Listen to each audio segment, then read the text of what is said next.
All my dear masters for you మీకోసం ఛానల్కి స్వాగతం సుస్వాగతం. ముందుగా మన గురువు గారైన శ్రీ బ్రహ్మర్షి పితామహ పత్రిజీ గారికి మన గురుమాతకు నా ఆత్మ ప్రణామాలు మాస్టర్స్. ఓకే మాస్టర్స్, ఈరోజు మన ఛానల్కి సీనియర్ పిరమిడ్ మాస్టర్ గారైన రాజరాజేశ్వరి గారు కనిగిరి నుంచి వచ్చారు మాస్టర్స్. మేడం గారు చెప్పబోయే టాపిక్ నేను ఇంతే అనే సబ్జెక్టు గురించి చెప్పబోతున్నారు మాస్టర్స్. ఓకే మాస్టర్స్, మేడం గారికి వెల్కమ్ చెప్పుకుందాం. Okay madam, please welcome madam. Continue your session madam. Thank you madam. First of all senior pyramid master ఏం లేదు మాస్టర్స్, దయచేసి ఐఎమ్ ఓన్లీ పిరమిడ్ మాస్టర్ అంతే. సో సీనియర్ జూనియర్ అనేది నాకెందుకో అది set కాదు. I'm only complete pyramid master అంతే. Yes madam, thank you so much. So ఈరోజు మనం చెప్పుకోబోయేటువంటి టాపిక్ మాస్టర్స్ నేనింతే. సో ఇక్కడ నేనింతే అంటే చాలా మంది రెబలు రూడు సో అలా అనుకుంటారు. కానీ చాలా మంది ఆత్మ స్వాతంత్రం, స్వేచ్ఛగా నేను ఇదేరా నా కాన్ఫిడెన్స్ ఇది అని చెప్పడానికి సరిపోదన్నమాట ధైర్యం. సో ఆ ధైర్యానికి నేనొక ప్రతిరూపమే, అంటే వేరొక పదములో ఉన్నటువంటి ప్రతిరూపమే నేనింతే. అంతేగాని నేనింతే అంటే అడ్డంగానో లేకపోతే వేరేగానో అదేదో నెగిటివ్ వర్డ్ అని కాదు మాస్టర్. సో ప్రతిదీ మనకు పత్రి సార్ చెప్తాడు. మనం తీసుకునేటువంటి ఆలోచన, దృక్పథం, దృష్టితో ఏదైనా ఆధారపడి ఉంటుంది అంతే తప్ప సో అక్కడ వచ్చే ఏ పదాలతో కూడా ఎక్కడ ఏది మిస్టేక్ అనేది ఉండదు. దాన్ని నువ్వు ఎలా తీసుకుంటున్నావు అన్న దాన్ని మాత్రమే, ఎందుకంటే నీ వాస్తవాన్ని నువ్వు సృష్టించుకోవాలి కాబట్టి దాన్ని నువ్వు ఎలా తీసుకుంటున్నావు అన్నది మాత్రమే ఇక్కడ తెలియపరచాలి మాస్టర్స్. సో దయచేసి వీడియో ఆన్ చేసుకోగలిగిన వాళ్ళందరూ కూడా వీడియోస్ ఆన్ చేసుకోండి మాస్టర్స్. సో ఆన్ చేసుకోగలిగిన వాళ్ళందరూ కూడా హ్యాపీగా ఆన్ చేసుకోవచ్చు, అది ఎవరెవరి చాయిస్ వాళ్ళ ఇష్టం. So thank you masters. అలాగే ఎవరి దగ్గరైనా నేనింతే బుక్ ఉంటే కూడా మీరు గమనించవచ్చు. ఎస్ మాస్టర్, ఎవరి దగ్గరైనా ఉంటే చూడండి, లేదంటే ఇక్కడ నేను లాస్ట్ లో చాట్ బాక్స్ లో కూడా పెడతాను. సో ఎవరైనా ఈ బుక్ కోసం కాంటాక్ట్ అవ్వచ్చు master. Thank you. Videos on చేసుకోగలిగిన వాళ్ళు వీడియోస్ ఆన్ చేసుకోండి మాస్టర్. సో అయితే నేనింతే ఆత్మవిశ్వాసంతో, ఆత్మ స్వాతంత్రంతో నేనుగా జీవించడానికి నేను ఎంచుకున్న సరైన ఆలోచన విధానాలు. సో ఇప్పుడే సెషన్ అయిపోయింది. ఉమామహేష్ గారి ప్రకృతి విజ్డమ్ ఫౌండేషన్ లో మాది డైలీ భిన్నంగా ఆలోచించే సెషన్ ఉంటుంది అనమాట. 6:30 నుంచి 7:30 వరకు. కరెక్ట్ గా మేడం వాళ్ళది మళ్ళీ తిరిగి 8:00 క్లాస్ అనమాట. అంటే మధ్యలో నాకు ఇచ్చిన టైము గట్టిగా అంటే 5 నిమిషాల ముందే జాయిన్ అవ్వాలి వాస్తవంగా, కానీ నాకు వెంటనే వర్క్స్ పడ్డాయి మళ్ళీ. సో ఇటు ఇంట్లో వర్క్ చేసుకుంటూనే ఇప్పుడు నెక్స్ట్ ఇంట్లో చపాతీ చేయాలి. చపాతీ పిండి కలుపుతూనే చెవులో ఫోన్ పెట్టుకోవాలి, చపాతీ పిండి కలుపుతూ పక్క ఇంకో స్టవ్ మీద పాలు వెలిగించి, సో ఇవన్నీ ఫాస్ట్ గా చేయడంలో కొంచెం వస్తువులు కింద పడ్డాయి అనమాట. అందుకే పెద్దవాళ్ళు అప్పుడు ఒక మాట గుర్తుకొచ్చింది, నిదానమే ప్రధానం అన్నారు. పెద్దవాళ్ళు ఏది అనుభవించకుండా చెప్పరు. సరే ఉన్న తక్కువ టైంలో 2 పనులు చేయగలుగుతానా, 2 చేద్దాం. లేదు అన్ని చేసేయాలి, అమ్మో టైం తక్కువ ఉంది, మళ్ళీ వస్తే తిడతారు కొడతారు అది ఇది అని చెప్పేసి ఒక పని చేయబోతే డబల్ పని చేసుకుంటాం. ఆడికి ఏమైంది? సో అలా కాకుండా మనం ఎంతవరకు ఏది చేయగలుగుతామో అంత చేసి మిగిలింది ఓకే, ఎట్లయినా తిట్టేది ఎట్లయినా తిడతారు. ఇప్పుడు డబల్ పని చేసినా అదే తిట్లు పడతాయి, చేయకపోయినా అదే తిట్లు పడతాయి. సో మళ్ళీ డబల్ పని పెట్టుకోవడం ఎందుకు? సో అలా అని ఒక నిమిషం ఆలోచించుకొని మళ్ళీ ఒక సెకండ్ రిలాక్స్ అయిపోయి, మేడం ఒక 2 నిమిషాలు టైం ఇవ్వండి వచ్చేస్తా అని చెప్పా. అలా రిలాక్స్ అయిపోయాను. నాకు నేను రిలాక్స్ అవ్వాలి కదా, సో అలా రిలాక్స్ అయిపోయాను. సో అది ఆ కాన్ఫిడెన్స్ రావాలి అంటే ఏదో ఒక ఎక్స్పీరియన్స్ అవ్వాలన్నమాట. ఆ ఎక్స్పీరియన్స్ కోసము మనం ఏదైతే నాకు నేను తెచ్చుకున్నానో, నేను ఇది రాబోయ్ ఇంత స్ట్రాంగ్ అయ్యాను అని తెలియజేయడానికి ఈ నేనింతే అనమాట. సో అది మాస్టర్స్. నెక్స్ట్ ఇక్కడ బుక్ కి బ్యాక్ సైడ్ కొన్ని రాశారు సారు, నేను అవి చదివి మీకు వినిపిస్తాను. నేనుగా ఉండడంలోనే ఆత్మానందం, నేనుగా ఉండడంలోనే అసలు జీవితం, నేనుగా ఉండడంలోనే ఆత్మవిశ్వాసం, నేనుగా ఉండటమే ఆత్మ స్వాతంత్రం, నేనుగా ఉండడంలోనే అసలైన పురోగతి, నేనుగా ఉంటేనే నాతో నేను ఉన్నట్టు, నేనుగా ఉండడం కోసం నేను పుట్టా, నేనుగా ఉండటం సాధ్యమే. మన ఆలోచనలతో మనకు మనమే తెలియకుండా సృష్టించుకుంటున్న జైలు జీవితం నుండి బయటపడి ఎప్పుడైనా ఎక్కడైనా ఆత్మవిశ్వాసంతో, ఆత్మ స్వాతంత్రంతో జీవించడానికి కావలసిన ఆచరణాత్మక ఆలోచన విధానాలతో కూడిన పుస్తకమే నేనింతే. సో చూడండి, మన ఆలోచనలతో మనకు మనమే తెలియకుండా సృష్టించుకుంటున్నాం. నాకు చాలాసార్లు అనిపించింది అనమాట, ఈ రోజు మేడం ఆ పని చేయాలి, నాకు చాలా హ్యాపీ అనిపించింది. సో మనము మంచి విషయమే కాదనడంలో, ఒక పిరమిడ్ మాస్టర్ ఎప్పుడు వచ్చారు, ఏం చేశారు, వాళ్ళ ఇంట్రడక్షన్ అంతా చెప్పేసి, సో ఆడికి ఏం వస్తుంది, నా ఇంట్రడక్షన్ చెప్తే ఏం వస్తుంది, ఏమి రాదు. అదే నా అనుభవం చెప్తే అట్లీస్ట్ ఇంకొకరికి అది ఉపయోగపడుతుంది. నా ఇంట్రడక్షన్ చెప్తే ఏం వస్తుంది, ఆ పలానా టైంలో వచ్చిందంట, ఇంత తక్కువ టైంలో వచ్చిందంట, సో ఇలా చెప్తున్నారు మేడం, ఏం వస్తుంది దానివల్ల? ఒక అంటే ఏమో అంటారు కదా, సామెత, కూటి గుడ్డకు రాని మాటలు ఎందుకు అని. ఉపయోగం ఏది సార్? అదే అంటారు కదా, సమయం, సమయమే సాధన. మనం ఆ సమయాన్ని ఎలా ఉపయోగించుకుంటున్నాం, ఆ చెప్పే రెండు మాటలేదో, సో సింపుల్ గా మేడం ఈ రోజు వచ్చారు అయిపోయింది, సింపుల్. పలానా రోజు పలానా మేడం పలానా సెషన్ తీసుకుంటున్నారు, అయిపోయింది కదా. సో అలా హ్యాపీగా మనం చెప్పుకున్నప్పుడు మన అనుభవాలకి ఎక్కువ టైం దొరుకుతుంది. నా ఇంట్రడక్షన్ అంతా చెప్తే ఏమొస్తుంది, ఏమీ ఉపయోగం ఉండదు ఇక. సో అలా జస్ట్ పేరు చెప్పామా, ఊరు చెప్పామా, పలానా, అయిపోయింది, చాలు. అంతకన్నా అడ్రస్ తో పనే ఉంది ఇంకా. సో అది మాస్టర్స్. అలా మన దేనికైనా కానీ ఎలాంటి సమయాన్ని ఇస్తాను అంటే, అక్కడ నేను అన్నదాన్ని లేకుండా మేడం సింపుల్ గా కట్ చేసింది. నా గురించి మేడం ఇంట్రడక్షన్ కూడా ఇవ్వలేదు. నేను 4 ఏళ్ల క్రితం ధ్యానంలోకి వచ్చా, నేను ఎన్ని పనులు చేశా, నేను ఎంత చేశా, అలా చేశా, ఇలా చేశా, అది ఇది. సో దాని వల్ల ఉపయోగం ఏమన్నా ఉందా అంటే ఉపయోగం జీరో. సో ఆ జీరోలోకి మనం ఎప్పుడైతే ఉపయోగం లేని విషయాలకు వెళ్ళిపోయి సమయాన్ని వృధా చేసుకునే కన్నా, ఉపయోగం ఉన్న విషయాలకి మనం సమయాన్ని పెడితే అది మనతో పాటు ఇంకో 10 మందికి కూడా ఉపయోగపడుతుంది. అంతేగాని పనికిరాని విషయాలన్నిటి పట్ల సమయాన్ని పెట్టి, సో చెవు ఉంది కదా ఫ్రీగా వినేస్తది కదా, నోరే కదా మాట్లాడేస్తే అయిపోతది కదా, కళ్ళే కదా ఎట్టా చూడ్డానికి ఇచ్చిండు కదా దేవుడు, చూసేస్తే అయిపోతది కదా. నువ్వు చూసేది, వినిపించేది, చెప్పేది 3 కూడా ఇంపార్టెంటే.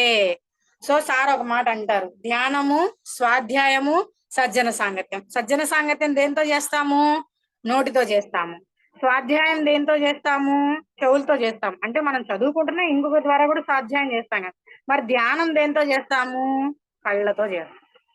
So close your eyes. Gandhiji గారు అదే చెప్పారనమాట, చెడు వినకు, చూడకు, మాట్లాడకు. సింపుల్ గా కట్ చేశారనమాట. సో ఏం లేదు కదా, హ్యాపీయే కదా. చెడు అంటే ఏంటి? ఎవరినో కొడుతుంటే పోయి చూడడం వినడం కాదు. చెడు అంటే అది ఒక్కటే కాదు, వేరే వాళ్ళు మన గురించి కంప్లైంట్లు ఇస్తున్నా, వేరే వాళ్ళ గురించి వేరే వాళ్ళు మాట్లాడుకుంటున్నా, చూడకూడదు నీకు అక్కడ ఏం జరుగుతుందో, అక్కడ వాళ్ళ ఉద్దేశం ఏంటో, వాళ్ళ ప్రధానమైనటువంటి లక్ష్యం ఏంటో మనకు తెలియకుండా చూసిందల్లా అదే కరెక్ట్ అనుకుంటే అది తప్పు మాస్టర్స్. సో మనకి ఖచ్చితంగా వివరణ తెలిస్తేనే మనం దాని గురించి మాట్లాడాలి, లేకపోతే సైలెంట్ గా ఉండాలి, అది చాలా ఉత్తమం.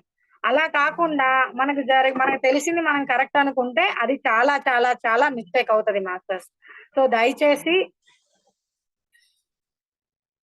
సో దయచేసి మనం అలాంటి వాటికి ఎంత దూరంగా ఉంటే మన ఎనర్జీ మన కోసం మనం సేవ్ చేసుకొని, అంటే ఇప్పుడు మనం కొంత డబ్బు సంపాదించుకొని బ్యాంక్ లో పెట్టుకొని మనం ఎలా దాన్ని ఇన్వెస్ట్మెంట్ చేసుకుంటామో, అలాగే ఆత్మకి శక్తి ఇన్వెస్ట్మెంట్ కంపల్సరీ ఉండాలి. సో ఎప్పుడైతే నువ్వు ఆ ఇన్వెస్ట్మెంట్ చేసుకుంటావో ఆ శక్తిని ఎలాంటి విషయాలకి, ఎలాంటి వాటి పట్ల మనం ఉపయోగించుకోవాలో ఖచ్చితంగా తెలుసుకొని ఉండాలి. నోరుంది కదా అని ఓ లొడ లొడ లొడ లొడ వాగేసి పోని మన గురించి మాట్లాడతామా? కాదు. ఆ ఎదురింటి మంగళ గౌరి వేసుకున్న గొలుసు చూడు, పక్కింటి పిన్ని గారి కాసుల పేరు చూడు అన్నట్టు, పక్కింట్లో వాళ్ళవి, ఎదురింట్లో వాళ్ళవి వీళ్ళవి ఫ్రెండ్స్వి కూడా అనవసరం. నన్ను అడిగితే మాస్టర్స్ అస్సలు నేనైతే బాధ్యతగా నా భర్తకి, పిల్లలకి, అందరికి చేశానా, నోరు మూసుకొని కూర్చున్నాను అంతే.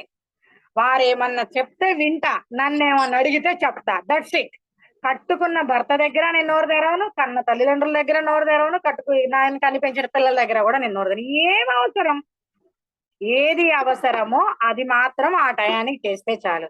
మిగిలిన సమయాన్ని నిజంగా మనం దాన్ని అలా పర్ఫెక్ట్ గా ఉపయోగించుకోగలిగితే బోల్డ్ అంత సమయం దొరుకుద్ది. సమయం లేదు, సమయం లేదు, సమయం లేదు అంటారు.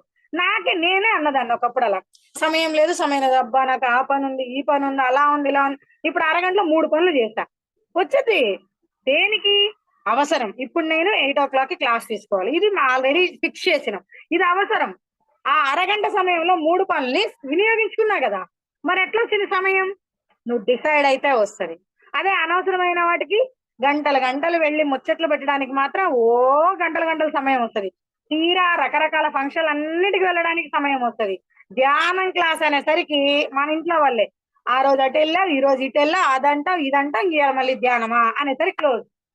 అబ్బా ఏం వెళ్తాంలే ఈ ధ్యానానికి వెళ్ళి ఇప్పుడు మళ్ళీ ఎందుకు తిట్టించుకోవడం, వాళ్ళతో వీళ్ళతో అనిపించుకోవడం, దానికి వెళ్తే వచ్చేది ఏంది ఒరిగేది ఏంది. అదే పెళ్లిళ్ళకు ఫంక్షన్లకు వెళ్తే వాళ్ళు కలుస్తారు వీళ్ళు కలుస్తారు, వాళ్ళ ముచ్చట్లు వీళ్ళ ముచ్చట్లు అవి ఇవి అబ్బా అన్ని వేసుకుని రావచ్చు మీద. పోరా పాటన మంచిగా చెప్తే ఓకే, ఏమి ఆమె అన్నదంట అని మన చెవులో పడిందా, ఇంటికి వచ్చి భర్తతోటి వాళ్ళ పిల్లలతోటి అక్కలతోటి అత్తలతోటి మొత్తం వ్యాపారం పెడతాం. ఇంకా మీరు పెళ్లికి వెళ్తే ఇలా అంటారా, ఇలా అనిపిస్తారా, ఎవడెళ్ళమన్నాడు ఎవడు తెచ్చుకోమన్నాడు, వెళ్ళిందని పెళ్లి చూసుకో చక్కగా వచ్చేయాలి. వాళ్ళు 100 అంటారు, 100 మాట్లాడతారు, మనకెందుకు నోరు తెరవడం. అంటే ఎందుకు ఈ పెళ్లి ఎగ్జాంపుల్ అనేవి ఇవన్నీ ఎందుకు చెప్తున్నాం అంటే బాగా ముచ్చట్లు ఇస్తున్న ప్లేస్ అది ఒకటే కాదు, అందుకోసం పెళ్లి ఎగ్జాంపుల్ తీసుకుంటున్నాం. అలా మన సమయాన్ని దేనికి ఉపయోగించుకుంటున్నాం అన్నది చాలా చాలా చాలా ఇంపార్టెంట్. ఎందుకంటే రూపాయి పోతే సంపాదించుకోగలుగుతాం, కానీ సమయం పోతే తిరిగి రాదు మిత్రమా. సమయమే సాధన, సహనమే ప్రగతి. సో అందుకే బాబా గారు శ్రద్ధ సబూరి, శ్రద్ధ ఎప్పుడైతే ఉంటుందో నీకు ఎప్పుడైతే వస్తుందో ఆటోమేటిక్ గా సబూరి సహనం వస్తుంది. ఈ 2 వచ్చాయంటే నీకు జ్ఞానం అందుతుంది. ఈ 2 లేనప్పుడు, తపన లేనప్పుడు లోపల బూడిదలో పోసిన పన్నీరే. అంతే కదా, పన్నీర్ తీసుకెళ్లి బూడిదలో పోస్తే ఏమన్నా స్మెల్ వస్తుందా? ఎందుకంటారా ఈ విషయాలు అన్నది మనకు అర్థం కాదు. ఊరికే అనేసి అయిపోద్ది, బూడిదలో పోసిన పన్నీరేలంట. ఏందబ్బా ఈ బూడిదలో పోసిన పన్నీరే నాకు తర్వాత అంటే నేను సర్చ్ చేసుకున్నా. అంటే ఆ బూడిదలో పోస్తే ఆ పన్నీర్కి స్మెల్ లేదు, విలువ పోయింది. మరి చూడండి అదే మనుషుల మీద వేస్తే ఎంత బాగా స్మెల్ వస్తుంది. అంటే అక్కడే మనం ఆలోచించాలన్నమాట. సో దేనికి మనం విలువ ఇవ్వాలి, దేనితో ఎలా ఉండాలి, సో ఇచ్చి పుచ్చుకోవాలన్నమాట. అంతేగాని సో ఒక నండ ఓకే పర్వాలేదు నువ్వు ఏమి అనలేదు, సైలెంట్ గా వెళ్ళి సైలెంట్ గా వచ్చావు, అయినా నిన్ను అనుకుంటున్నారు, మంచిదే కదా. ఎక్కడ నెగ్గాలో కాదు ఎక్కడ తగ్గాలో తెలిసిన వాడే గొప్పోడు ఉత్తముడు అన్నారు. అందుకే పత్రి సార్ కూడా అన్నారు మానం కన్నా అవమానం గొప్పది అని. ఎందుకంటే అవమానిస్తున్నాడు అంటే వాడిని గురించి లోపల ఆలోచిస్తున్నట్టే కదా, ఇండైరెక్ట్లీ నిన్ను అనుకుంటున్నట్టే కదా, నీ గొప్పతనాన్ని చెప్పలేక ఇండైరెక్ట్లీ వేరే రకంగా తిడుతున్నట్టే కదా. పండ్లున్న చెట్టుకే రాళ్లు పడతాయి కదా, పండ్లు లేని చెట్టుకి ఎవడు వెళ్ళి రాళ్ళు వెయ్యడు కదా, మరి నీ మీద రాళ్లు పడుతున్నాయంటే నీలో ఎక్కడో అభివృద్ధి ఉంది. అందుకే అన్నాడా సారు మానం కన్నా అవమానం ఎందుకు గొప్పదా ఇదా అని. పత్రి సార్ చెప్పిన ప్రతి మాటలో నేను సెర్చ్ చేసుకుంటాను. ఊరికనే మహానుభావులు మాటని వదలరు, మనలాగా లోడలోడలోడ వాగి వదలరు వాళ్ళు. ఒక మాట ఒక పదం చెప్పారు అంటే దాని వెనకాల కొన్ని జన్మల అంతరార్థం ఉంటది. సో అలాంటి గొప్ప యోగులు చెప్పిన మాటల్ని పట్టుకోవాలి గాని సో మనం వాళ్ళ మాటలు వీళ్ళ మాటలు కాదు మాస్టర్స్. సో అది మాస్టర్స్. సో ఆ ధైర్యాన్ని నింపినటువంటి పుస్తకమే ఈ నేనింతే. అది సో నేనింతే బుక్ గురించి ఇంట్రడక్షన్ ఇచ్చాను, నా గురించి అవసరం లేదు. Yes thank you masters. So book తెరవంగానే జీవితం గురించి వచ్చింది టాపిక్. ఏమో మరి మన ఈ రోజు మనందరికి అదే అవసరమేమో. సో చూడండి కరెక్ట్ గా ఎలా వస్తుందో అది. సో ఎవరి దగ్గర బుక్ ఉంటే చూడండి పేజీ నెంబర్ 100. ఎవరితోనూ పోల్చుకునే పని లేదు, ఎవరితోనూ పోటీ పడే పని లేదు, ఎవరికంటే ఎక్కువ కాదు ఎవరికంటే తక్కువ కాదు, మన దారి మనది, మన గమ్యం మనది, మన విజయం మనది అంతే. ఎవరితోనూ పోల్చుకునే పని లేదు, ఎవరితోనూ పోటీ పడే పని లేదు, ఎవరికంటే ఎక్కువ కాదు ఎవరికంటే తక్కువ కాదు, మన దారి మనది, మన గమ్యం మనది, మన విజయం మనది అంతే. ఈ పోల్చుకునే విషయాలు నిజంగా చాలా మంది మనం పేరెంట్స్ ని నిజంగా మనం చాలా మంది గమనించుకోవాలి. పేరెంట్స్ పిల్లల్ని అరే మొన్న రీసెంట్ గా ఏమేమి అయిపోయినాయి, 10th క్లాస్ ఎగ్జామ్స్ ఎంసెట్ లో అన్ని అయిపోయినాయి. ఆడు ఎంబీబీఎస్ లో సీట్ తెచ్చుకున్నాడు రా, వాడు ఇంజనీరింగ్ కాలేజ్ లో సీట్ తెచ్చుకున్నాడు రా, నీ మీద లక్షలు లక్షలు తగలబోసావి, ఏం చేశారా ఏం చదువుతున్నారా మీరని తల్లిదండ్రుల మనమే పిల్లల్ని అర్థం చేసుకోకుండా వాళ్ళని పోలిస్తే సో వాళ్ళకి నిజంగా ఆ టైంకి ఆదరణ అవ్వాల్సిన తల్లిదండ్రులమే ఆక్రోషంగా మారితే, ఒకవేళ పిల్లలు తెలియక ఏదన్నా చేసేసుకుంటే వాళ్ళ గురించి సమాజం గురించి అబ్బా ఇన్ని లక్షలు పోసి చదివించావే నీ కొడుకుని ఏం సాధించాడు అంటా వస్తారు.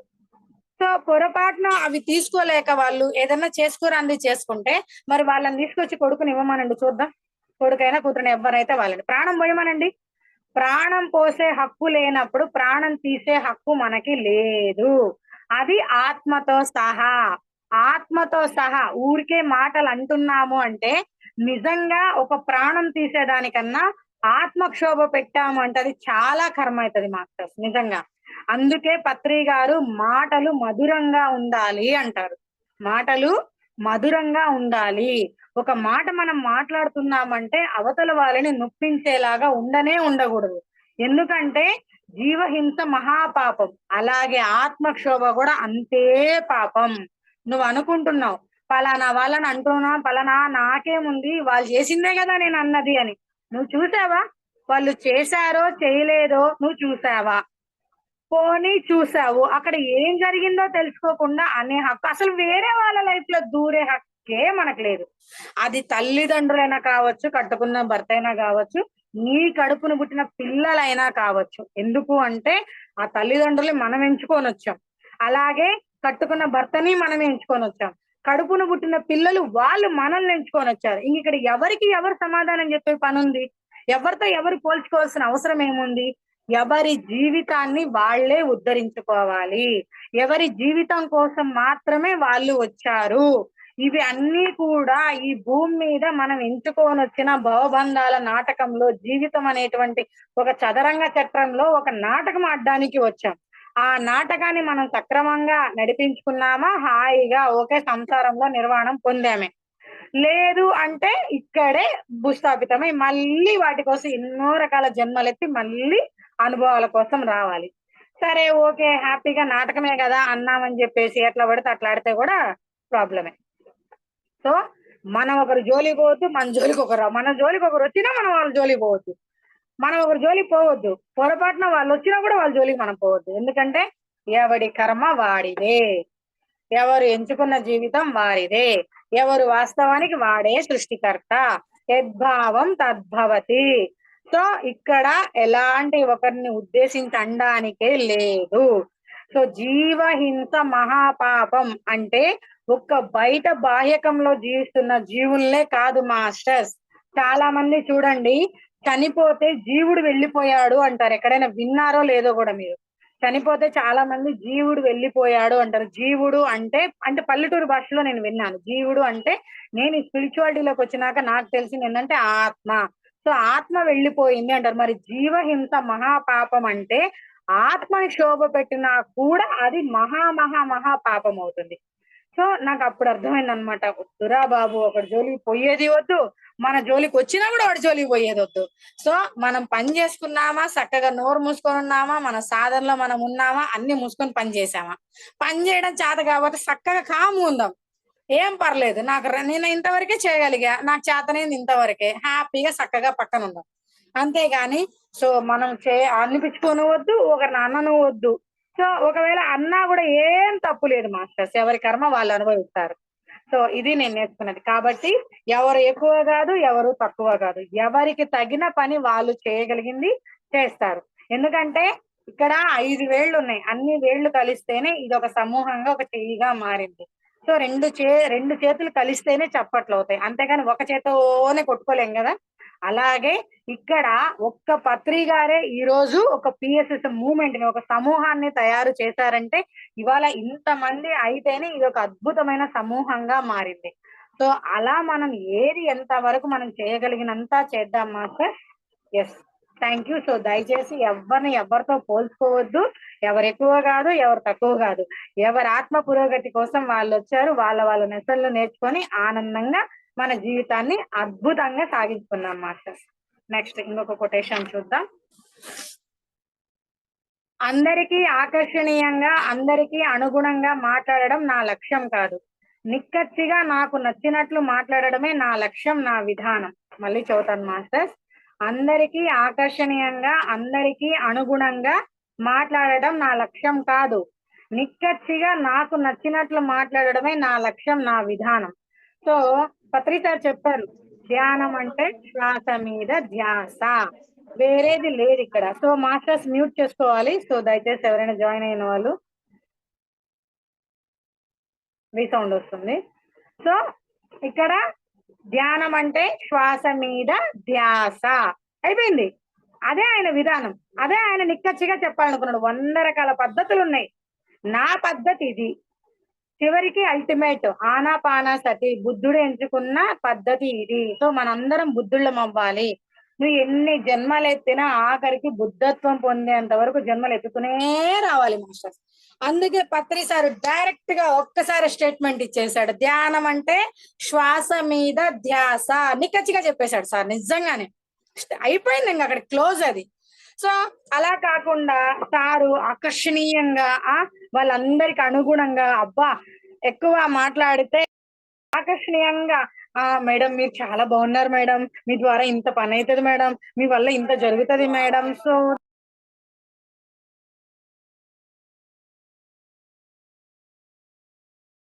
సో అలా మనం ఆకర్షణీయంగా అద్భుతంగా మాట్లాడితే ఓకే హ్యాపీగా సార్ చెప్పారు కదా అబ్బా సూపర్ అది ఇదని మనం అద్భుతంగా పనులు చేస్తాం. కానీ ఎవరి కోసం చేసాం? సారు ఒకవేళ చెప్పాడే అనుకుందాం, నిజంగానే సార్ ఆకర్షణీయంగా అద్భుతంగా చెప్తాడు ఎందుకు? ఆయన పని ఆయనకు కావాలి, ఆయన లక్ష్యం అదే కాబట్టి ఆయన ఏమైనా చెప్తాడు, ఏమైనా చేస్తాడు, ఆయన లక్ష్యం అది. నువ్వు ఎట్ట చేసావో నాకు సంబంధం లేదు, నా పని అయిందా లేదా అంతే. నేను అది లిటరల్లీ చూసా సార్ దగ్గర, పత్రి సార్ దగ్గర.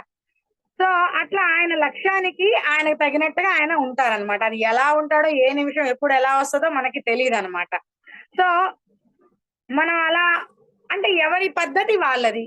ఒక్కొక్కసారి సార్ భయంకరంగా కోపడతారు, ఒక్కొక్కసారి సార్ లాగా దగ్గరికి తీసుకొని ఆదరించే వాళ్ళు. అసలు సార్కి కులమత భేదాలు లేవు, ధనికులు భేద లేదు, టోటలీ ఆల్ ఆర్ ఈక్వల్. ఇప్పుడే జస్ట్ ధ్యానంలోకి వచ్చాడన్నా గ్రేట్ మాస్టర్ కొట్టండి రా చప్పట్లు అంటారు. ఇప్పుడే జస్ట్ సెకండ్ కూడా అయ్యి ఉండదు వచ్చాడంటే. కానీ ధ్యానంలోకి వచ్చాడంటే చెప్పేసారు సార్కి అయిపోయాక ఆయనకి పండగ, అమ్మయ్య నాకు ఒకడు దొరికాడు అన్నట్టు. సో లక్ష్యాన్ని సాధించుకోవడానికి ఆయన ఏమైనా చెప్తాడు, ఏమైనా చేస్తాడు, 100 చేస్తాడు. ఆయన చేసినట్టు మనం చెయ్యాలని పోల్చుకున్నా ప్రాబ్లమే. సో ఆయన చేసినట్టు మనం ఇంకొకరి మీదకి వెళ్ళి సారీలో చెప్పాడు, అలా చేశాడు, అలా అయింది, ఇలా అయిందని వెళ్ళి మనం ఇంకొకరిని దండించినా ప్రాబ్లం. ఆయన విధానంలో ఆయన ఉంటున్నాడు. దాని నుంచి నువ్వు చూసి ఏమైనా నేర్చుకోగలిగితే నేర్చుకో, అంతేగాని పులిని చూసి నక్క వాత పెట్టుకుంటే ఎవరికి నష్టమేడా? నాకే నష్టం. హ్యాపీగా సార్ చేశాడు కదా, సార్ చెప్పాడు కదా, సార్ చేస్తేనే సారే చేశారు, మనం చేస్తే తప్పేంటి? ఆయన స్థితిలో ఆయన 100 చేస్తాడు. ఆయనంత స్ట్రెంగ్త్, స్టామినా, ఆయనంత జ్ఞానం మనకుందా? సో నేను ఈ మధ్య రీసెంట్ గా చూసాను అనమాట కొన్ని విషయాల్లో. సారే చేశాడు, సారే చెప్పాడు, సో ఇంకేంటి అంట. అరే ఆయన ఏ స్థితిలో చేశాడు, ఏ జ్ఞానంతో చెప్పాడు, ఏ ఆలోచనతో ఆయన ఆ పని చేశాడు, ఏ ఉద్దేశం ఉందో చేశాడు, ఆయనలో ఏ భావం ఉందో, ఇవన్నీ నువ్వు వెళ్ళి ఏమైనా చూడగలిగావా? సో నేను వెళ్ళి అంటే నాకు నేను తెలుసుకున్నాను అనమాట. ప్రతి వాళ్ళు సార్ చేశాడు, సార్ చెప్పారంటే ఎందుకు చెప్తారు ఈయన, అలా కరెక్ట్ కాదన్న విషయాన్ని ఎందుకు చెప్పాడు, ఇది రైటా రాంగా అన్న దాని మీద నేను శోధన చేస్తే ఆయన ఉద్దేశ ప్రకారం చెప్తే ఆ ఆలోచనని అనుభవంగా తీసుకొని మనం జ్ఞానంగా మార్చుకొని దాన్ని పాటించాలి. అంతే కదా గురువు గారు చేస్తారు, నేను కూడా చేస్తా అంటే అయిపోయే. ఆయన ఏ స్థితిలో ఉన్నాడు, మనం ఏ స్థితిలో ఉన్నాం? కనీసం నక్కకి నావలోకన అనే సామెత కూడా పనికిరాదు. ఏడైతే పత్రి సార్ దగ్గర నక్కకి నావలోకం అనే సామెత కూడా పనికిరాదు. ఆయన ఇంకా ఇంకా ఇంకా ఇంకా హై టాప్ లెవెల్. ఆయనతో మనం పోల్చుకుంటే ఎట్లా పని అవుతుంది? సో అలా అప్పుడు అర్థమైంది అనమాట. సో నిక్కచ్చిగా ఏదైనా ఉన్నది ఉన్నట్లు మాట్లాడగలిగి చెప్పగలిగేవాడే ఎప్పుడైనా నిజంగా గ్రేట్ మాస్టర్, పిరమిడ్ మాస్టర్. అలా కాదు, నీ ముందొకటి, నా వెనక ఒకటి, నీ వెనక ఒకటి, నా ముందు ఒకటి, లోపల ఒకటి, బయట ఒకటి. ఏం ఉపయోగం? ఉంటే ఉంటారు, పోతే పోతారు. ఉన్నది ఉన్నట్టు మాట్లాడదాం. ఉన్నది, అందుకే కదా పత్రి సార్ అన్నది ఉన్న చోటనే ఉన్నత స్థితి పొందాలి అన్నాడు. ఉన్న చోటనే ఉన్నత స్థితి పొందు. ఇంట్లోనే ఉండి ఉన్నత స్థితి పొందు ఎవడొద్దన్నాడు? నీకు అంత జ్ఞానం ఉంటే లేదు, ఆ జ్ఞానం తెచ్చుకునేంత వరకు హ్యాపీగా నువ్వు ఏం చేయగలుగుతావు అవన్నీ చెయ్యి. అంతేకాని సో మనం ఏదైనా ఓపెన్ ఫ్రాంక్ గా ఉండడం అనేది చాలా బెస్ట్ మాస్టర్స్. ఉన్నది ఉన్నట్టు. ఎందుకంటే ఆ రోజు నువ్వు అలా చెప్పలేదు కదా, ఇలా అన్నావు కదా అని మళ్ళీ దానికి ఇంకొక అబద్ధం చెప్పాలి, దాన్ని కవర్ చేసుకోవడానికి ఇంకొకటి చెప్పాలి. ఇలా అన్ని చెప్పే కన్నా ఉన్నది ఉన్నట్టు మాట్లాడేస్తే ఏ గోళ లేదు.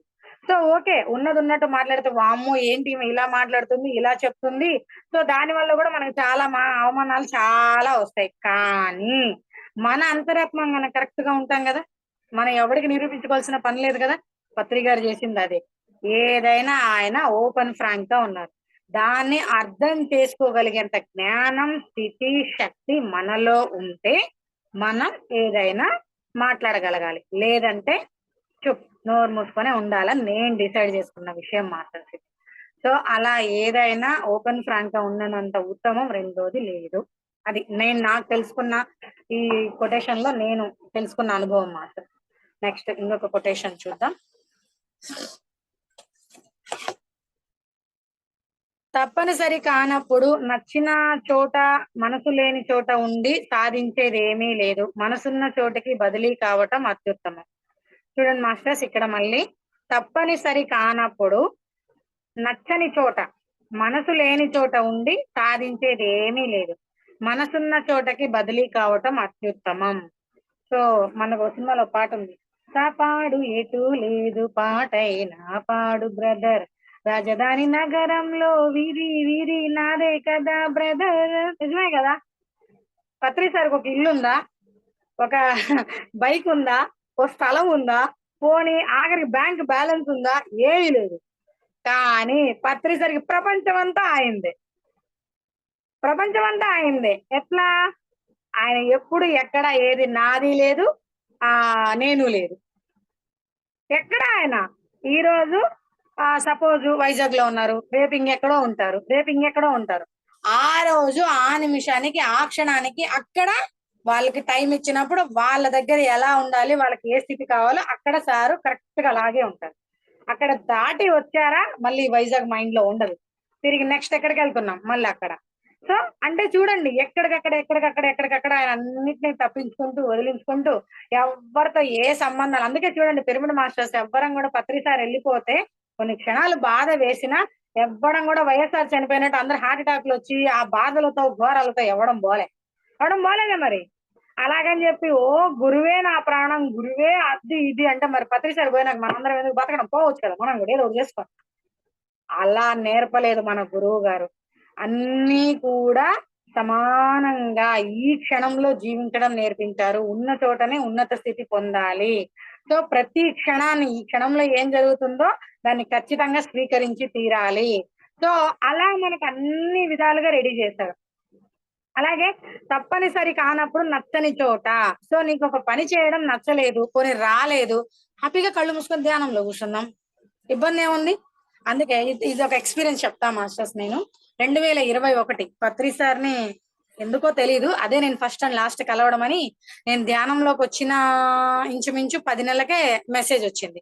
కానీ నాకు అది మెసేజ్ అని కూడా తెలియదు. నాకు ఇంకా అప్పటికి నాకు అసలు తెలియదు అది మెసేజ్ అని. అప్పటికి నేను 2020 లాస్ట్ డిసెంబర్ లో వచ్చా. 2021లో ఫస్ట్ బెంగళూరులో మ్యూజిక్ టెస్ట్ పెట్టారనమాట. సో ఆ బెంగళూరు మ్యూజిక్ టెస్ట్ కి నేను వెళ్ళాను మాస్టర్స్. అక్కడ పత్రి సార్ది ప్రోగ్రామ్ అనమాట, 5 రోజుల ప్రోగ్రామ్ అక్కడ. అయితే నేను వెళ్ళిన తర్వాత ఫస్ట్ రోజు నాకు వంట ఇచ్చారనమాట. నాకు ఏ పనన్నా చేస్తా కానీ వంట అంటే మాత్రం కొంచెం గగనమే కష్టమే. కొంచెమేమి నిజం చెప్పాలంటే ఇందాక చెప్పా కదా, మనస్ఫూర్తిగా మాట్లాడుకోవాలి, ఓపెన్ గా ఉండాలి. నా వల్ల కాదు వంట అంటే మాత్రం. ఇక మిగతా బాత్రూమ్ పనులు చెప్పినా లేకపోతే ఇంకో పని చెప్పినా చేస్తా కానీ ఎందుకో నాకు వంట అంటే మాత్రం అవ్వదు. నా వల్ల కాదు అది. నాకు చేత కాదని కదా వచ్చు వంటలు, కానీ ఎందుకో నాకు ఆ స్థితి రాదు వంట దగ్గరికి వచ్చేసరికి. సరే అని వేరే దారి లేక ఆ రోజు, ఎందుకంటే నేను అప్పుడే వచ్చిన పిరమిడ్ మాస్టర్ని. సో నాకు ఎవరు ఏం తెలియట్లేదు, ఏం చేయాలి ఏంటి, మా టీం వాళ్ళతో వెళ్ళి చెప్దామంటే ఏమంటారో వీళ్ళు అని చెప్పేసి నాకు అసలు అడిగి పోవడానికి అవకాశం ఇచ్చిందే గ్రేట్. మళ్ళీ దాంట్లో 100 పేర్లు చెప్పడం ఎందుకులే. సరే ఆ రోజు అయితే మొత్తాన్ని చేసి బయటపడ్డాం. ఆ రోజు నైట్ ఇట్లాగే సేమ్ అంతా అయిపోయి పడుకోవడానికి వెళ్దాం అనుకునే టైంకి, సో ఒక నిమిషం మేడం.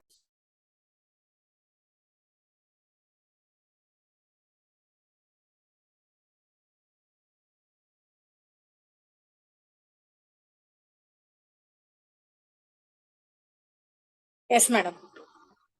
సో పడుకున్నాము. అయితే పడుకునే ముందుగా నేను ఒక చిన్న ఏమంటారు సంకల్పం చెప్పుకున్నా ఏదో ఆ టయానికి. మాస్టర్స్ అంటే పత్రి సార్కి, సార్ మీరు ఏం చెప్పారు, ఏ పని చేసినా మనసు పెట్టి ఎరుకతో మనస్సాక్షిగా ఆనందంగా చెయ్యాలి, లేదంటే ఆ ఎఫెక్ట్ ఏ పని చేసినా దాని మీద పడుతుంది, దానికి ఎవరెవరైతే ఉన్నారో దానికి అందరూ బాధ్యులు అవుతారు. అప్పుడు నాకు అది ఏమైతుంది, కర్మ అవుతుంది కదా.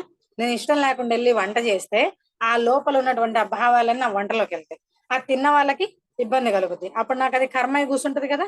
అలా వద్దు సార్, నేను ఏ పని చేయగలుగుతానో నాకు ఆ పనికి కల్పించండి మీరు దయచేసి అని చెప్పి ఇంకా అలా చెప్పుకొని ధ్యానంలో కూర్చున్నా. నైట్ దాదాపు ఒక 3-3:30 గంట కూర్చున్నా. భయంకరమైన వాన. బెంగళూరు పిరమిడ్ వ్యాలీలోకి సగం నీళ్లు వచ్చేసాయి. సో అది చెయ్యాలి అంటే మా కనిగిరి నుంచి వెళ్ళిన టీం వాళ్ళందరూ కూడా ఒక 50+ ఏజ్ వాళ్ళు అనమాట. నేను ఒక్కదాన్నే కొంచెం యంగ్గా వెళ్ళానమాట. సో ఆయన పిలిచారు, మా సార్ ఆర్గనైజర్ పిలిచి, మేడం ఇట్లా వచ్చే చేస్తారంటే ఇంకంతే, వంట లేదు ఏం లేదు, జంపు. ఇంకా పిరమిడ్ లో డ్యూటీ పడిందంటే ఇంకా పిరమిడ్ లోనే ఉండొచ్చు కదా హ్యాపీగా అని. ఇంకా చూడు అసలు ఆనందానికి అద్దులు లేవనమాట. ఓకే సార్ అని 4 గంటలకే లేపాడు. 4 లేదు ఏం లేదు, వెళ్ళిపోయినా ఇంకంతే ఆలోచించకుండా. అయితే ఆ రోజు నాకు పీరియడ్ కూడా వచ్చింది మాస్టర్స్. అయినా అసలు విచిత్రంగా నేను ఆ రోజు గమనించింది ఏంటంటే భయంకరమైన అలాంటి కడుపు నొప్పి లేకుండా నేను పని చేస్తాను అక్కడ. అసలు అది ఎట్లా ఆ రోజు అలా జరిగిందో నాకు ఇప్పటికీ తెలియడంలా. అసలు అది తెలియకుండా అయిపోయింది. అలా ఫైనల్ గా అక్కడ వర్క్ చేసిన తర్వాత అక్కడ చెప్పులన్నీ గలీజ్ గా ఉన్నాయన్నమాట. అన్ని లైన్ గా పెడుతుంటే అందులో పత్రిసార్ చెప్పులు కూడా ఉన్నాయంట. మాకు తెలియదు ఈ పత్రిసార్ చెప్పులని. సో ఫైనల్ గా అన్ని సర్దినాక మరి ఎవరికి తెలిసింది ఆ విషయం, పత్రిసార్ చెప్పులు తీసుకెళ్లిపోయారు. అన్ని ఉన్నాయి ఆడ. సార్ చెప్పులు ఒకటే తీసుకుపోయారు. ఇంకా బయటకు వచ్చాక సార్ ఎవరు చేశారు ఈ పని అన్నారు. నేను ఇంకొక అమ్మ మేమిద్దరం చేశాం సార్ అని వణుకుతా వచ్చిన సార్ కాడికి. ఎందుకంటే అప్పటికే సార్ని చూస్తా ఉన్నా కదా నేను. అంటే ఇంకా సారు ఇట్లా చేయలేపాడు అనమాట. సార్ భుజం మీద చేయడానికి చేయలేపాడు. నేను కొడతాడేమో అనుకొని భయం వేసి 2 చెంపల మీద చేతులు ఇట్లా పెట్టేసుకున్నా. ఆయన కొట్టకపోగా హ్యాపీగా భుజం మీద చెయ్యలేసి వెరీ గుడ్, చెప్పులు తీసుకుపోయినోడు వాడు దరిద్రుడు అవుగాక అన్నట్టుగా సార్ అన్నాడు అనమాట. ఎందుకంటే సారు పాదాలు కాదురా పదాలు పట్టుకోండి అని చెప్పాడు అనమాట. సరే అలా ఇంక అయిపోయింది. ఆ తర్వాత నెక్స్ట్ రోజు ఆ వర్క్ అయిపోయింది కదా. అమ్మ మళ్ళీ నెక్స్ట్ రోజు వంట పడుతుందేమో అని భయపడ్డా. లేదు, మళ్ళీ పిరమిడ్ లోనే పత్రిసరికి సెక్యూరిటీ పర్పస్ గా పడింది అనమాట. సో అంటే వాళ్ళు అంటే కొంచెం విఐపీస్ అట్లా ఉన్న వాళ్ళనే పంపించాలన్నట్టుగా చెప్పారనమాట. సో వాళ్ళు చెప్పింది చేసా. అప్పటికి 3 రోజులు అయిపోయింది. ఇంకా 4వ రోజు లాస్ట్ ఈ రోజు ఏం పడుతుందో అని కొంచెం టెన్షన్ పడుతూ ఉంటే ఏకంగా పత్రిసరికి సేవ చేయడం దొరికిందనమాట. ఇంకా చూడు రాజా నాదే పండగ అనుకున్నా. ఇంకా వెళ్ళి పత్రిసరికి అలా చేస్తూ ఉన్నా. కరెక్ట్ గా ఒక పావు గంట తర్వాత ఏమో ఇదే నువ్వు నన్ను ఫస్ట్ కలవడం అని వచ్చింది. అదేంటబ్బా అలా వచ్చింది లోపల అని నేను టెన్షన్ తీసుకున్నా కాసేపు. అయినా చాలా మంది దగ్గర నేను కొంతమంది మాస్టర్ల దగ్గర ఏం విన్నానంటే ఇదేదో బ్లాక్ మాస్టర్స్ మెసేజెస్ కూడా వస్తుంటాయి, సో వాటన్నిటి తీసుకోవద్దు నమ్మొద్దు అలా అంటే అదే అనుకున్నా. ఎవడి మాటనే విన్నా, నా అంతరాత్మ మాట వినలేదు. అక్కడ అదే ప్రాబ్లం అయింది. ఎవడి మాటకో విలువ ఇచ్చి నేను విన్నా, నా అంతరాత్మ మాట వినుంటే చాలా బాగుండేది. అప్పుడు చివరికి వచ్చిన మెసేజ్ అదే కరెక్ట్ అయింది. పత్రి సార్ని అదే నేను ఫస్ట్ అండ్ లాస్ట్ చూడడం. తిరిగి సార్ని కలవలేకపోయా. నేను సార్ బాడీ వెకెట్ చేసేదాకా చివరికి సార్ని నేను చూడలేకపోయా, కలవలేకపోయా. అంటే చూడండి. సో అలా మొత్తానికి ఇది ఎందుకు చెప్పాను, అక్కడ ప్రాబ్లం క్రియేట్ చేసే పని చేసే కన్నా చేయకుండా నువ్వు 4 మాటలు పడ్డా పర్వాలేదు, మిగతా వాళ్ళందరూ సేఫ్ అవుతారు కదా. సో అలా కూడా నిజంగా అది కూడా ప్రభావం చూపిస్తుంది అన్నది నాకు ఆ రోజు అర్థమైంది. అలా కూడా మనం కర్మను చేసుకోవద్దురా సామి అని నేను హ్యాపీగా పక్కకి వచ్చేస్తే ఆటోమేటిక్ గా తెల్లారికల్లా వేరేది పడిపోయింది.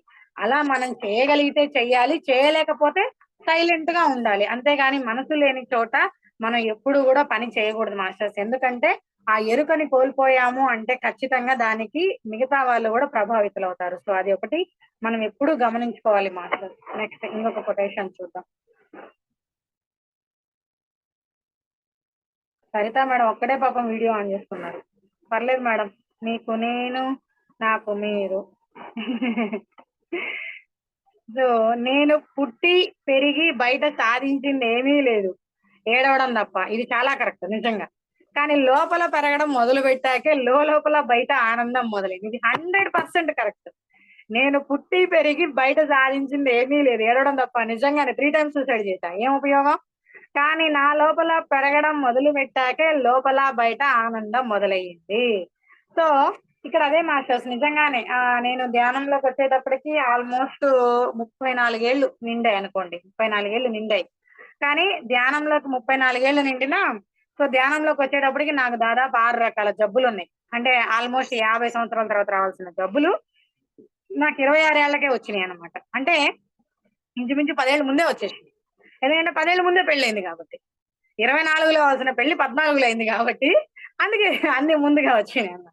కానీ ఈ రోజు అదే ప్లస్ పాయింట్ అయింది.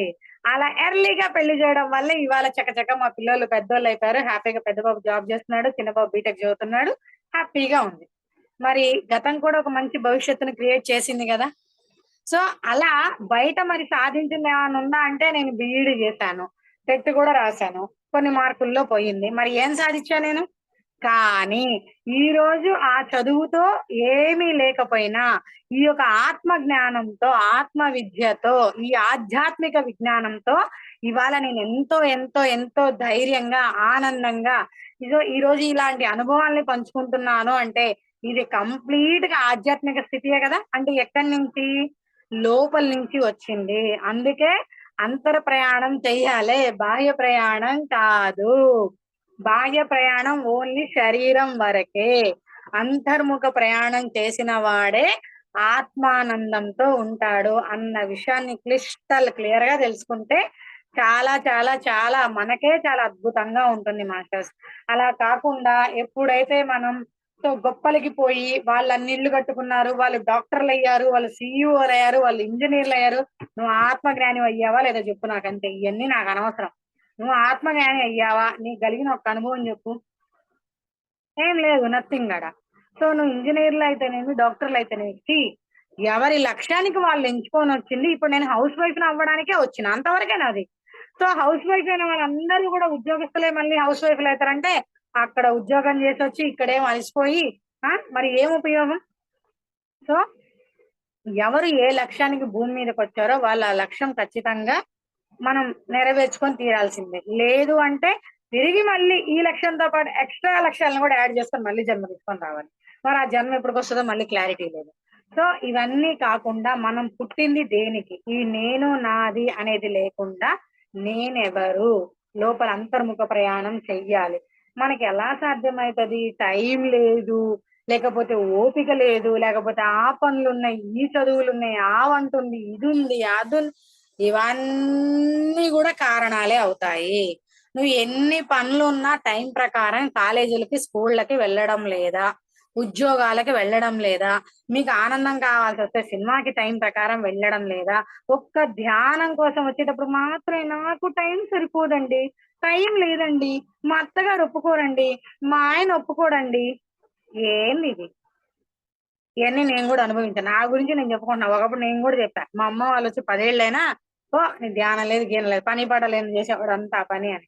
కానీ ఎప్పుడైతే ఆ ఆత్మ జ్ఞానాన్ని తెలుసుకున్నానో, ఆధ్యాత్మిక ఆనందంతో మనం అద్భుతంగా ముందుకు వెళ్ళొచ్చు. ప్రాబ్లమ్స్ ఎక్కడికి పోవు. కానీ దాన్ని తట్టుకోవడానికి శక్తిని మనకి జ్ఞానాన్ని ప్రసాదిస్తది. సో, దాంట్లో ఒక సమస్య వచ్చింది అంటే అది అనుభవం నేర్పించడానికే వస్తది. లేకపోతే దానికి పని పట్టలేదా? నీ దగ్గరికి ఒక సమస్య వచ్చింది అంటే, నువ్వు ఆల్రెడీ నీ ప్రణాళికలు డిజైన్ చేసుకొని వచ్చావు. అది నీకు గుర్తు చేస్తోంది. ఈ అనుభవాన్ని పొందాలి నువ్వు అని.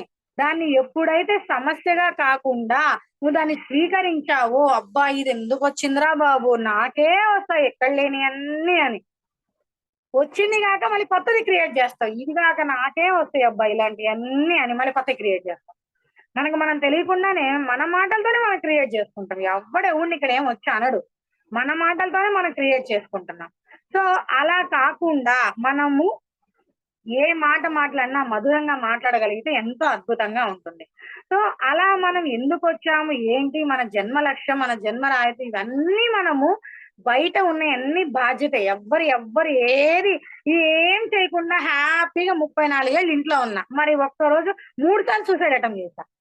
మరి ధైర్యం చేసి ఆనందంగా ఈ ఆధ్యాత్మికంలోకొచ్చాక ఒక్కసారి సూసైడ్ అటెంప్ట్ చేయకపోగా అట్‌లీస్ట్ ఎంత ఆనందంగా ఉన్నానంటే అది అనుభవించే వాడికే తెలుస్తది. సో, అలాంటి అనుభవాల్ని మనం తీసుకోవాలి. అంతర్ముఖంగా వెళ్లి ఆత్మజ్ఞానాన్ని పొందితే, ఆ లోపల ఆత్మానందం ఏంటనేది మనకు తెలుస్తది. సో, బాహ్యంలో నేను ఇన్ని లక్షలు కట్టా. సో, నిజమే ఇప్పుడు మా అబ్బాయి సాఫ్ట్‌వేర్ జాబ్ జేస్తున్నాడు. ఒక్క రూపాయి నాకేమి ఇవ్వడండి. ఎందుకంటే వాడు ఆల్రెడీ నేను మొత్తానికి ధ్యానానికి అంకితమని వాడికి అర్థమైపోయింది. నువ్వు ఏది కొనుక్కున్నా నాకు బిల్ పెట్టు నేను గడతా. అంతేగాని చేతికి గా డబ్బులియ్యనని డిసైడ్ చేసేసిండు. ఓకే. No problem. నేచర్ ఇస్తది. నాకు మీ నుంచి పర్మిషన్ గావాలని అడిగా. మా భర్తని గూడా అదే అడిగా అనమాట. నాకు మీ డబ్బులు ఏమొద్దు. మీరు ఆనందంగా నన్ను పంపిస్తే చాలు. అలా 2 ఏళ్ళు కష్టపడ్డా. ఆయన తిట్టుకుంటూనే, అరుచుకుంటూనే హ్యాపీగా ఏదో మొత్తానికి ఆయన బాధలు ఆయన పడుతూ నన్ను తిడుతూనే ఉన్నాడు. అయినా నేను ఏది తీసుకోలేదు. ఆనందంగా స్వీకరించా. ఈరోజు నేను హ్యాపీగా ఎళ్తున్నా, హ్యాపీగా వస్తున్నా. 1 ఇయర్ నుంచి ఎంతో ఆనందంగా వెళ్తున్నా, ఎంతో ఆనందంగా వస్తున్నా. మరి ఎట్లా వచ్చింది? కష్టపడందే ఫలితం రాదు. నీ అభివృద్ధి కోసం నువ్వు కష్టపడాలి. అది భర్త అన్నా, సమాజం అన్నా, ఇంకొకడన్నా నీకు సంబంధం లేదు. నువ్వు ఆత్మ పురోగతి కోసం మాత్రమే వెళ్తున్నావు. ఆత్మ జ్ఞానం కోసం మాత్రమే వెళ్తున్నావు. ఆ ఆత్మ జ్ఞానానికి ఒక శరీరం కావాలి. ఆ శరీరాన్ని పెంచుకోవడానికి ఒక పేరు కావాలి. ఎవరేమన్నా ఆ పేరునే అంటుతాయే తప్ప నీ ఆత్మకి ఏది అంటదు అన్న విషయం మనకి ఎప్పుడైతే క్లారిటీ వస్తుందో, సో అన్నోడు ఎంతసేపు అంటాడు అని అని అని అని అని. ఒకప్పుడు మా ఆయన, ఎన్నన్నా నీకు సిగ్గులేదే, దున్నపోతు మీద వానబడ్డట్టే అంటే, పర్లేదండి అది కూడా ఆనందమేనండి అనుకునేదాన్ని. ఇప్పుడు మా ఆయన అండమే మానేసిండు. జస్ట్ వెళ్తున్నా వస్తున్నా హ్యాపీగా, అంటే అయిపోయింది ఇంకా. సో సహనం, ఆ టయానికి మనలో ఉన్న తపన ఎంత సహనాన్ని ఇస్తుంది అన్నది మనం అక్కడ నేర్చుకోవాలి. సో ఎప్పుడు అదే హస్బెండ్ ఆనందంగా పట్టుచీర తీసుకొస్తే, అబ్బా మా ఆయన 10,000 పెట్టి పట్టుచీర తీసుకొచ్చామని 100 మంది 1000 మంది చెప్తాం పోయి. అదే ఆయన ఒక ఒక 10 తిట్లు తిట్టాడు అనుకో, దాన్ని కంప్లైంట్ గా చెప్తాం. ఆనందాన్నేమో అంత అద్భుతంగా, మంచి విషయాన్ని అంత అద్భుతంగా చెప్పావు, కానీ తిట్టాడన్న విషయాన్ని మాత్రం నెగిటివ్ గా చెప్తున్నాం. మరి రెండిట్లో పాత్ర పోషించింది ఆయనే కదా, రెండిట్లో ఉంది కూడా నువ్వే కదా. ఇక్కడ ఎవరన్నా ఏమన్నా మధ్యలో వచ్చారా అంటే లేదు. సో అందుకే శుభ అశుభ పరిత్యాగి, శుభాన్ని అశుభాన్ని రెండింటిని తీసుకోగలిగిన వాడే అంటే యోగి అయిపోయాడు కదా. ఏది అంటది కదా, ఏమంటది కదా, ఏది అంటుకోదు కదా. శుభ అశుభ పరిత్యాగి, అలాగే పని చేయి ఫలితాన్ని ఆశించుకో, క్లియర్ అయిపోయింది ఆడ. సో ఆ తిట్టినప్పుడేమో నువ్వే, ఆనందంగా ఉన్నప్పుడు నువ్వే, శుభ అశుభం రెండింటిని తెగించేసాయి. నిశ్చలంగా, నిర్మలంగా, ఉన్నతంగా, హ్యాపీగా, అంతే జీరో స్టేట్ లో ఉంటాం. సో అది masters. Yes madam. So thank you so much. Time ఉందా? ఉంది మేడం, ఇంకా 10 నిమిషాలు ఉంది, చెప్తారా? 10 నిమిషాలు ఉందా? ఓకే, లాస్ట్ ఇంకొక కొటేషన్ చెప్పి క్లోజ్ చేసుకుందాం. ఓకే. ఎస్, లాస్ట్ ఒక కొటేషన్ మాస్టర్స్. నేను అనుకున్నట్లు నేను జీవించడానికి ప్రయత్నించడం జ్ఞానం, ఆధ్యాత్మికం. ఇతరులు నేను అనుకున్నట్లే జీవించాలని దురాశపడడం అజ్ఞానం. ప్రాపంచికం మరి దుఃఖానికి ఒకానొక మూల కారణం. సో ఇక్కడ చూడండి మాస్టర్స్, నేను అనుకున్నట్లు నేను జీవించడానికి ప్రయత్నించడం జ్ఞానం, ఆధ్యాత్మికం. ఇతరులు నేను అనుకున్నట్లే జీవించాలని దురాశపడటం అజ్ఞానం. ప్రాపంచికం మరి దుఃఖానికి ఒకానొక మూల కారణం. సో ఈ మధ్య కాలంలో మనం అందరం శాకాహార ర్యాలీ చేస్తున్నాం బాగా. సో పత్రి సార్ ఉన్నప్పుడైతే నేను విన్నాను, నేను నా సర్చింగ్ లో నేను తెలుసుకున్నది, ఇంత విపరీతమైన శాకాహార ర్యాలీలు అప్పుడు ఉన్నాయంటే లేవు, అప్పుడంతా ధ్యానాల ర్యాలీలే ఉన్నాయి. సో ధ్యానం చేస్తే లోపల స్థితి మారితే అన్ని మారుతాయి. బయట తిరిగితే ఎంత మారుతుంది, బయట చేస్తే ఎంత మారుతుంది? సో శాకాహారం, అమృతాహారం, మాంసాహారం సంథింగ్ అన్ని అరుస్తాం, లోపల శక్తి అంతా పుంజుకొని వచ్చి అరుస్తాం, బట్ మార్పేది. కానీ వాళ్ళు మారారో లేదో నీకు అనవసరం, వాళ్ళ పద్ధతిగా వాళ్ళు శాకాహార ర్యాలీ చేసుకుంటున్నారు. వాళ్ళు ఏం చేయాలనుకుంటారో నువ్వు చేయగలిగితే దాంట్లో పాల్గొను, లేదంటే కామ్ గా ఉండాలి. దాన్ని స్వీకరించగలిగితే స్వీకరించు, లేదంటే కామ్ గా ఉండాలి. అంతేగాని ఈ శాకాహార ర్యాలీలన్నీ చేశారు, ఎవడు బాగుపడ్డాడు, ఏం ఉపయోగం, ఎవడికి ఉపయోగం, నీకు అనవసరం. వాళ్ళు ఏం చేయాలనుకున్నారో, ఎంత చేయాలనుకుంటున్నారో వాళ్ళు చేస్తున్నారు. నువ్వేం చేయాలో దాన్ని నువ్వేం చేయగలుగుతావు నువ్వు చెయ్యి. సో అలా ఒకరి కోసం మనం జీవించాలనుకోవడము ఇబ్బంది, ఎందుకంటే మన ఆత్మానందాన్ని, ఆత్మ స్వేచ్ఛని కోల్పోతాం. ఇంకొకరు మారాక మనం మారదాం అనుకోవడము కూడా ఇబ్బంది. ఇంకొకరి గురించి ఆలోచించి సో ప్రపంచం అంతా మారాక వచ్చి నేను మారుతానంటే అవదమ్మా. అందుకే పత్రి గారు క్లియర్ గా చెప్పారు. ముందు ఆయన సో పత్రి సార్ దగ్గరే నేను ధైర్యంగా సార్ని కంప్లీట్ గా బ్రహ్మర్షి చేసుకున్నాకే సారు ప్రచారానికి వచ్చాడు. అడుగుతారు కదా, నీలో ఏందయ్యా మార్పు చూపి, ఏం జ్ఞానం ఉందో నీలో చెప్పు అని అడుగుతారు పండితులు. మరి పత్రి సార్ రెడీగా ఉండాలి కదా దానికి. అన్ని అయ్యాకే పత్రి సార్ ప్రపంచంలో తిరగడం మొదలు పెట్టారు. సో చాలా మంది అన్నారు పూజలు చేయారంట, అది చేయారంట, పిరమిడ్ వాళ్ళు అది ఇదని. మరి పత్రి సార్ ఏది తీసుకోలేదు. ఆయన అన్నిటికీ అల్టిమేట్ కదా, హయ్యర్ లెవెల్ అయింది. ఆయన ఏది తీసుకోవాలా. అలాంటి పిరమిడ్ మాస్టర్లు కానీ అలానే ప్రతి ఒక్కరిని పత్రి సారు నేను పిరమిడ్ మాస్టర్ అయితే మీరందరూ అదే, నేను డాక్టర్ అయితే మీరందరూ డాక్టర్లే, నేను ఏదైతే అది మీరందరూ అన్నాడే కానీ నేను నాది అన్నకాడ ఆగిందా సార్ది. నన్ను ఇలా అన్నాడు సార్, ఇలా అలా పొగిడారు ఇలా పొగిడారని నేనైతే మీరైనట్టే, మీరైతే నేనైనట్టే. అలాగే పరస్పర సంబంధం ఉండేది అంతే తప్ప ఇక్కడ ఎక్కువ తక్కువలు ఏమీ లేవు. సో నేను మారితే నా ఇంట్లో ఆల్మోస్ట్ నా చిన్న కొడుకు ధ్యానం చేయకపోయినా అట్లీస్ట్ శాకాహారి అయ్యాడు. సో వాడికి ఎప్పుడు సమస్య వచ్చినప్పుడైనా ధ్యానం చేస్తుండు. పోనీ అడుగు పడింది కదా, ఆడే తెలుసుకుంటాడు నిదానంగా. ఇప్పుడు మా ఆయన మా పెద్ద కొడుకు ధ్యానం చేయట్లేదు, అయితే ఇప్పుడు వాళ్ళు మంచోళ్ళు కానట్ట, మంచోళ్ళు కానట్ట. మరి నేను ధ్యానానికి పోయేస్తున్నా, ఇవాళ మా హస్బెండ్ కి సహకారం ఉండబట్టే కదా, మరి ఆయన ధ్యాని కాదా, ఆయన జ్ఞాని కాదా, సహకరిస్తున్నాడు కదా, మరి జ్ఞానే కదా. అది గుర్తించాం మనం. ఆహా లేదు, మా ఆయన ధ్యానం చేయట్లే, నా కొడుకు ధ్యానం చేయట్లే, అదిగో పక్కింటోళ్ళు ధ్యానం చేయట్లే, వీళ్ళు ధ్యానులే కదా, నేను ధ్యానం చేస్తున్నా ధ్యాని. ఇది కూడా ఒక ఆధ్యాత్మిక అహంకారం అని రీసెంట్ గా తెలుసుకున్నా. అయితే ఎవడికి గొప్ప నువ్వు ధ్యానం చేస్తే? ఎవరిని ఉద్ధరించడానికి ఇక్కడ ధ్యానం చేస్తున్నావు? నన్ను నేను ఉద్ధరించుకోవడానికి, నా ఆత్మ పురోగతిని పెంచుకోవడానికి, నా లోపల శక్తిని పెంచుకోవడానికి ప్రతిదీ నీ వైపుకే ఉండాలి. ఇలా ఇలా ఇలా అనడానికి ఎలాంటి రైట్స్ లేవు. ఎందుకంటే no complaint no judgement, crystal clear గా చెప్పేశాడు sir. No complaint no judgement. So నువ్వు అన్నావు అంటే అది నీ వాస్తవాన్ని నువ్వే సృష్టించుకుంటున్నావు. వాళ్ళు ఇలా వాళ్ళు అలా, అది తిరిగి నీ దగ్గరికే వస్తుంది అనుభవం నేర్పించడానికి. అదేదో మనం చక్కగా నోరు మూసుకొని కామ్గా మన పని మనం చేసుకొని హ్యాపీగా ధ్యానం చేసుకుంటే మంచి విషయం కదా. సో అది masters. Yes madam, thank you so much. Okay madam, for you మీకోసం మన ఛానల్కి వచ్చి ఎంతో ఆత్మజ్ఞానం అందించారు masters. Thank you madam, thank you.